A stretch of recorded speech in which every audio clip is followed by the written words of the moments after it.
দেখো আমাদের এই ছোট ছোট ভুলের কারণে যেগুলো করার না সেগুলো নিয়ে বেশি করে মানুষ। পুরো পৃথিবীতে আইসল্যান্ড এমন একটি কান্ট্রি যেটি এমন একটি জায়গা যেখানে কোনো মশাই নেই, বাট একসময় যেটা অসম্ভব ছিল সেটা এখন বাস্তবে পরিণত হয়েছে। লিটারেলি এই আইল্যান্ডে 3টি মশা পাওয়া গেছে, এক মেল মশা 2 ফিমেল মশা। এটি একটি ভয়ানক জলবায়ু পরিবর্তনের লক্ষণ। কারণ কেন জানেন? মশা মূলত সেই সব জায়গায় থাকে যেখানে উষ্ণ পরিবেশ থাকে। তাছাড়া এরা এমন জলে ডিম পাড়ে যা সবসময় স্থির থাকে।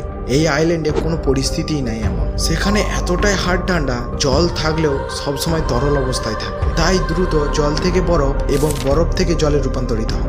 তাই এখানে কোনো মশা সার্ভাইভই করতে পারে না। বাট ওখানে কি এমন হয়েছে যে মশা জন্ম নিল? চারিদিকে গ্লোবাল ওয়ার্মিং এর জন্য, যার জন্য ওই আইল্যান্ডে উষ্ণ হয়ে যাচ্ছে। যেখানে নর্মাল 20 ডিগ্রি সেলসিয়াস, সেখানে এই বছর 26.6 ডিগ্রি সেলসিয়াস হয়ে গেছে, যেখানে মশা সার্ভাইভ করার জন্য যথেষ্ট। তাই আমেরিকার টার্ম এখনো ফেক বলে বিশ্বাস করেছে। আপনি কি মনে করেন? কমেন্টে জানাও।